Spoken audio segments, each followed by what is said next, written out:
Bayangkan, hari ini kita seolah-olah kita ambil iktibar benda ni dah lama berkubur. Ini adalah rekod-rekod yang Allah ceritakan dalam Al-Quran. Bayangkan benda-benda ini saya gambarkan seperti permainan wayang kulit.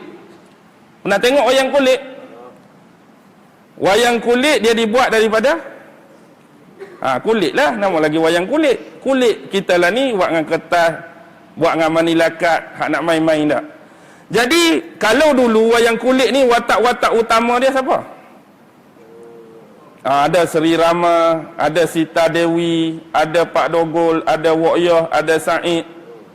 Tak, Mak Rima, Grogra, Tergangga, macam-macam lah. Andani, Andano, pernah dengar tak semua ni? Okey. Baik, kita bayangkan benda ni dah berlalu. Tok Dalang pun tak periduk balik dah watak-watak ni. Dia tinggalkan dalam bekas-bekas. Tetapi satu masa, bila kita diberi pilihan oleh Allah Subhanahu wa ta'ala, sebenarnya rekod-rekod tadi untuk diberi pilihan. We have a choice. Kita nak periduk watak mana yang Allah telah hidupkan dulu. Hari ini kita nak hidupkan dalam diri kita, bila baca Quran nak hidupkan watak Musa ke kita nak periduk watak Fir'aun? Pilihan duk di tangan kita. Hari ini bila baca Quran, aku ni nak periduk watak Ibrahim ke aku nak periduk watak Namrus? Hari ini kita baca Quran, aku ni nak periduk watak Nabi Nuh ke nak periduk watak orang-orang kaum dia yang menyembah berhala? Aku nak periduk watak Nabi Syuaib ke aku nak periduk watak orang yang suka menipu dalam timbang menimbang? Aku nak periduk watak Nabi Muhammad ke aku nak periduk watak Abu Jahal dengan Abu Lahab? Pilihan di tangan kita.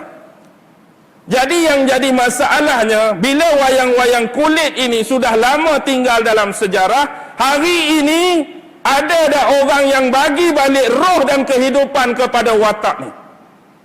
Ada atau tidak di kalangan kita dan seluruh besar umat manusia ini beri roh dan kehidupan balik pada watak-watak ni? Ada atau tidak? Sememangnya ada. Dan hari ini kita berwatak salah satu daripada dua sisi ni saja.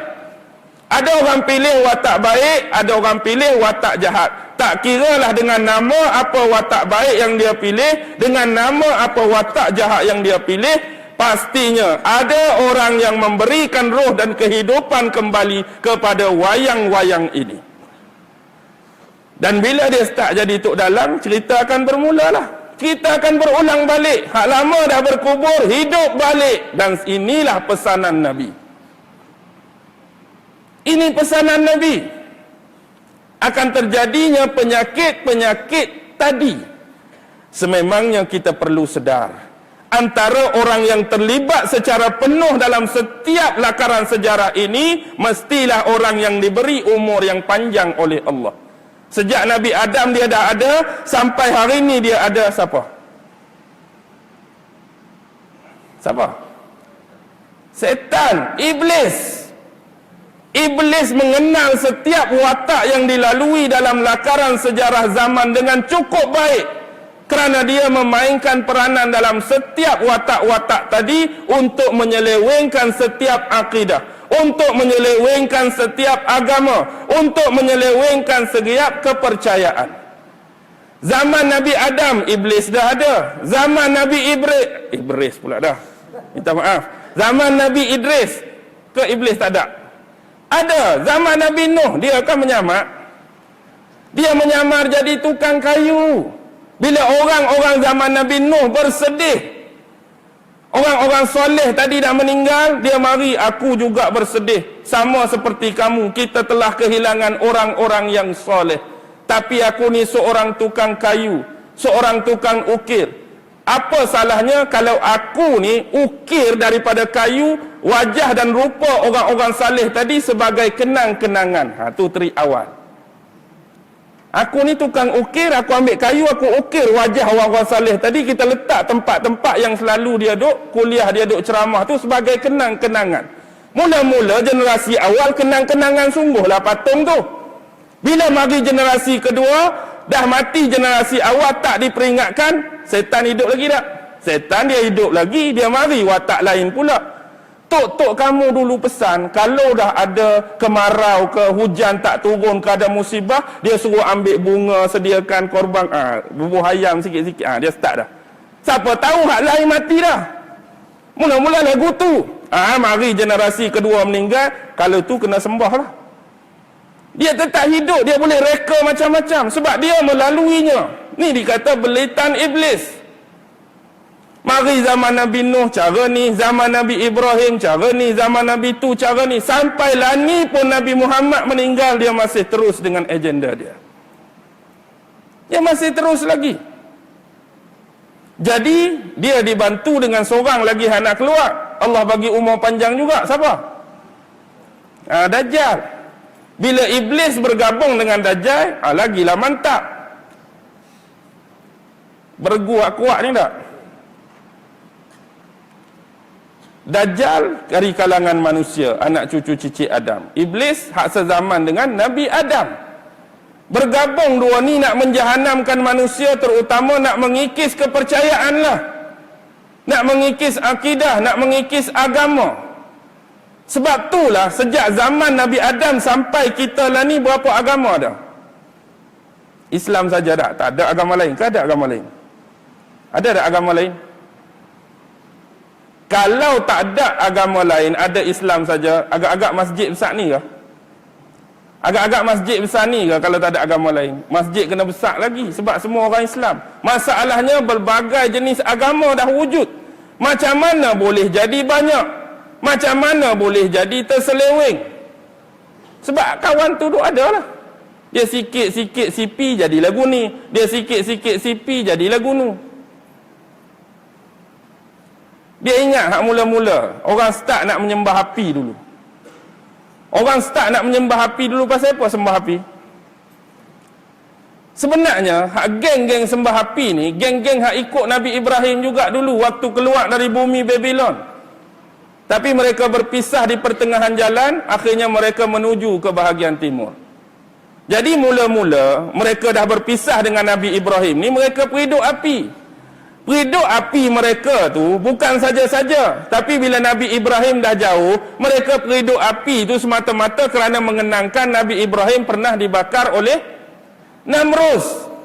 Oh, kita dulu pengikut Nabi Ibrahim, dekat dengan Nabi Ibrahim. Jadi bila di pertengahan jalan kita dah berpisah, dia cari kehidupan dia, kita cari kehidupan kita. Jadi nak peringat balik dengan Nabi Ibrahim, periduk api tu teringat Nabi Ibrahim kena bakar.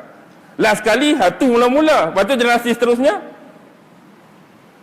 peringat ke sembah dah? Sembah api.